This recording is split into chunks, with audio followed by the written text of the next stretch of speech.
Welcome to the P-Card training. My name is Amy Garcia and I work in Central Accounting. First, we're going to look at some information on the Comptroller's website. This is a lot of detailed information about the training. So you will navigate to the Comptroller's website. Then you will click on Central Accounting Services. You will go to the left side under P-Card module and again click on P-Card module. There's a lot of detailed information here that you would want to read. If you scroll down all the way to the bottom, this is our training guide. So you click right here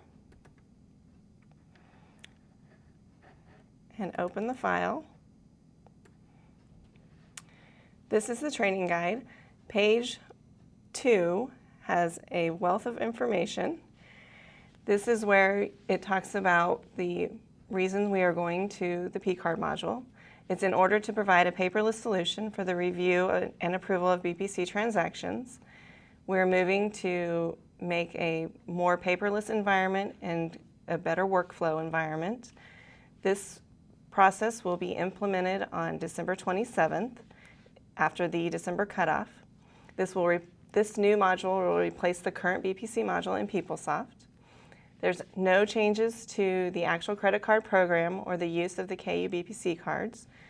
There are just some new process changes. There's a new way to navigate. You will go in through purchasing and to procurement cards. A default chart field distribution is required. There will be electronic workflow. The card holder will be the only person to receive a workflow notification within the P-Card module. This notification will come at this statement end date as a reminder to the card holder to submit their receipts to the reconciler. Reconcilers will reconcile as they currently do in the BPC module. There will just be a few changes. They should establish processes to inform their department approver when transactions are ready to be approved. Then the department approver will review transactions and verify transactions, and all of this approval will be done online. There will no longer be a BPC log, so no paper required to send to Central Accounting. There is a time limit on the reconciliation. The reconciliation period will be strictly enforced. There is a calendar on our website. There's no vendor information that is needed. There's no vendor referenced in the P-Card module, so you no longer have to match up and no longer have to get a W-9. Now we're going to navigate to our website and go over some forms that are required. The first form that is required is the cardholder data collection form.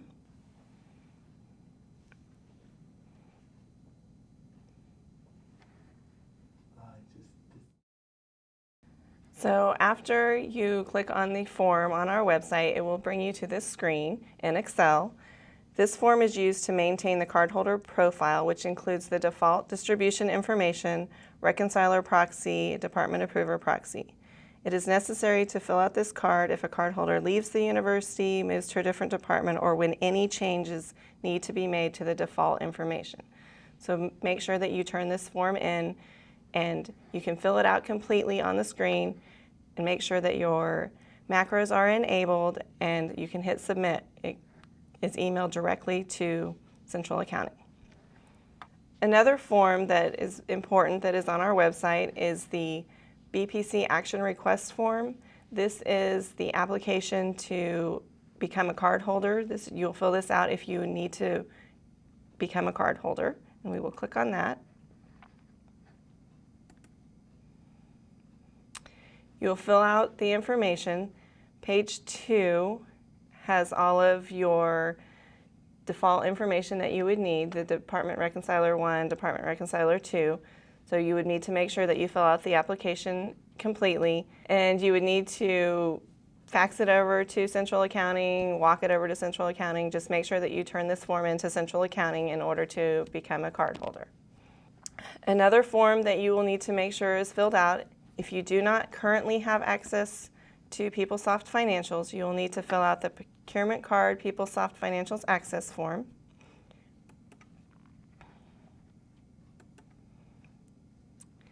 You can fill this form out online and make sure that you send it to Michelle Swisher. She's part of the Financial Management Services team. And this will get you access to PeopleSoft to have access to the P-Card module. Okay, so now we will actually begin our training.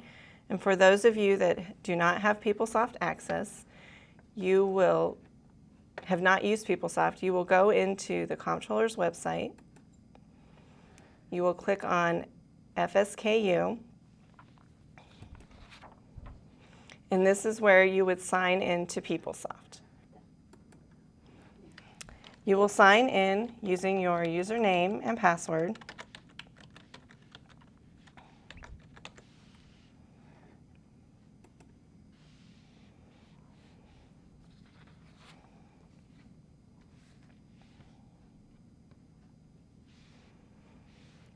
To navigate to the procurement card module, you will scroll over here to the left and click on Purchasing.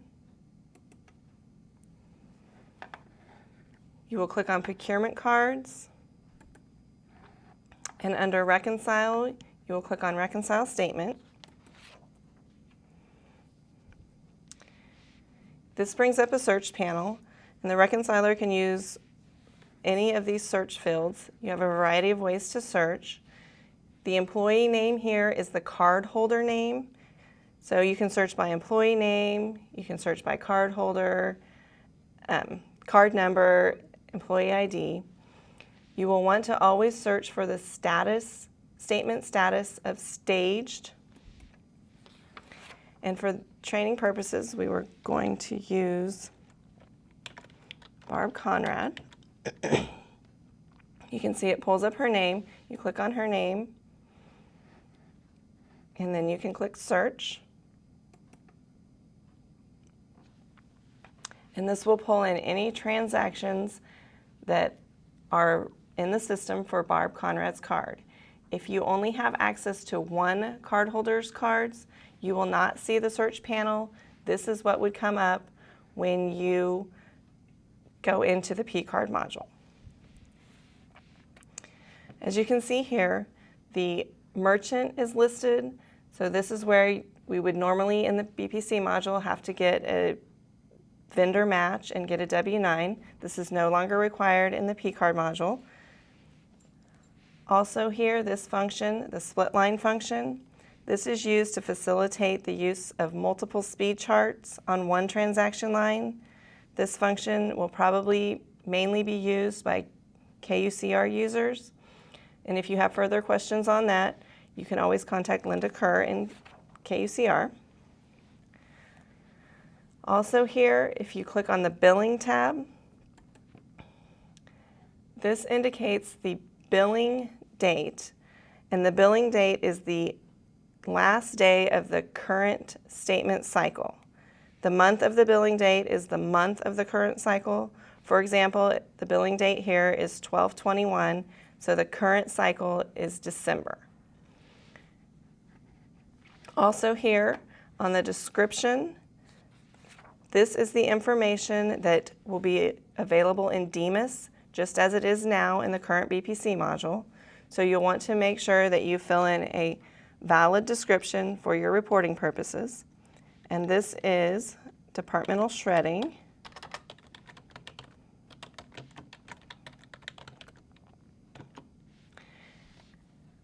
One thing that you can do to customize your screens, because the description is on the billing tab, and in order for you to be able to see it when you first pull up your transactions, you can go ahead and click on Customize. And you see that description is quite a ways down, so you would click on Description and then navigate to the Move Up button, this up arrow, and you can move it up so that it comes in on the Transaction tab when you first log in to the transactions that you want to see. And then you would click OK, and then click on the Transaction tab, and you will see that the description is now moved to where you would like it. The next icon on our screen that we want to look at is the Line Details button. This is the red and yellow icon. Click on that.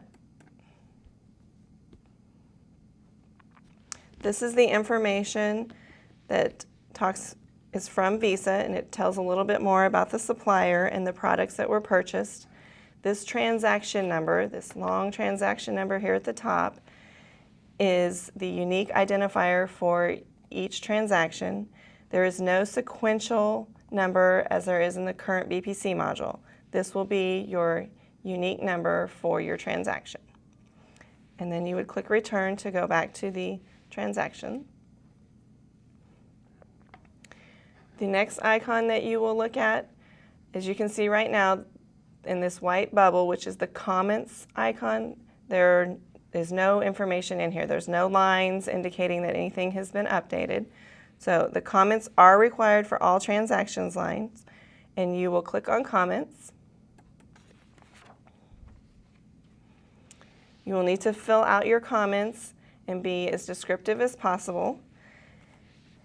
They will need to be a detailed description of the purchase as well as some following information, and I'm going to navigate back to our training guide to show you that information.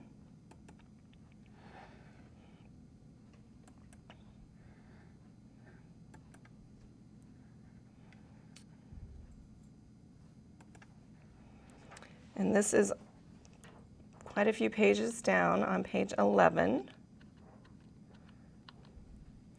This information will be required when it applies to your purchase.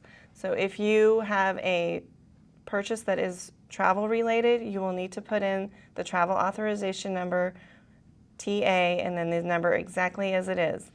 If you are purchasing fuel, you will need to put in the exact amount of gallons, put gallons 14.5, price per gallons 3.25. There's no additional information tab as there currently is in the BPC module. All of that information needs to be put into the comments. So there's no invoice field on the P card, so you would need to make sure and put invoice exactly as it is here in the comments, INV, number sign, and then your number.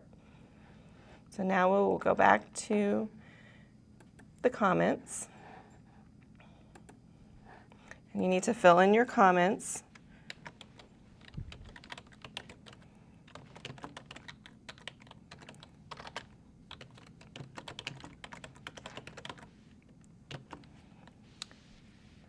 Fill in your comments completely, and if it applied to your transaction, you would need to put in the information that I showed you from the training document.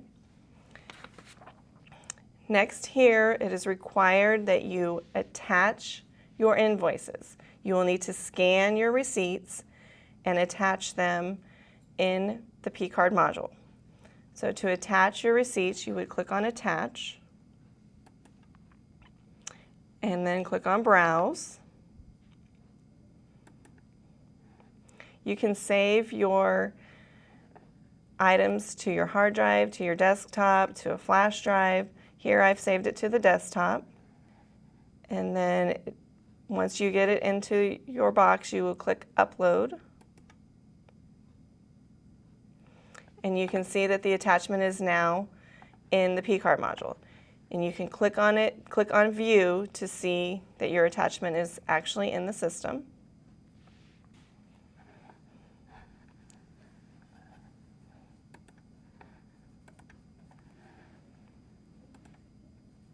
And now you can see your invoices in the system.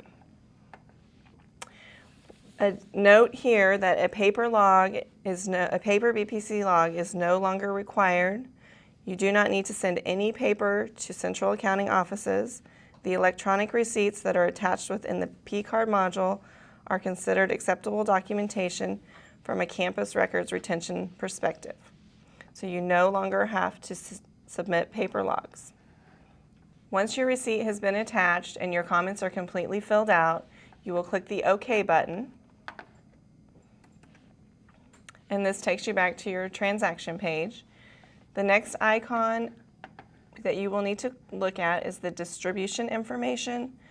So you will click on the distribution button.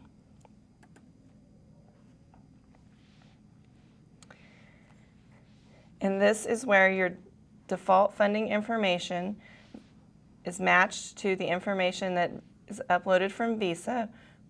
So you will see here that this is the default BPC account 136999, and it will come in with your default fund and department ID. In the BPC module, there is no default information, and this information in the P card module comes pre-populated and is why we need to be sure and have your cardholder data collection form. So you will want to change the account, and for departmental shredding you would use the account 126900. The fund and department ID will remain the same. If your transaction needed to use KUEA Fund 725, you would type in Fund 725 in the Fund box, and the KUEA account number must be entered in the Opper Unit field. There is no designated field titled KUEA account. The KUEA account will go in the Opper Unit field. So once you have updated your account information, the funding, the department ID, everything looks okay, then you would click OK. And now you will notice on your line, since we have completed the comments and attachments, that there are little squiggly lines in the comments bubble. So that tells you that either comments have been completed or an attachment has been attached to the P card module. After you as a reconciler have completed your comments, attached receipts, verified and changed the funding information, you will now need to make sure that you click Save. You will always want to click Save after every transaction, and then the reconciler, you will want to proceed to additional transactions so that you can reconcile all of the transactions that need to be updated. The transactions are loaded into the P card module daily. You will want to reconcile frequently. It's the responsibility of the reconciler, once you have completed all of your transactions, updated the comments, attached invoices, made sure that the funding distribution information is correct. It's up to you, the reconciler, to notify your department approver that there are transactions in the system ready for the department approver to verify. The reconciler will need to work with your department approver to work out a business process on how you want to notify them to let them know that transactions need to be verified in the system. So this concludes our section on the reconciler for the P card training. If reconcilers have questions, can always contact your central accounting auditor for the UCAN side, and for the KUCR side, you could always contact Linda Kerr.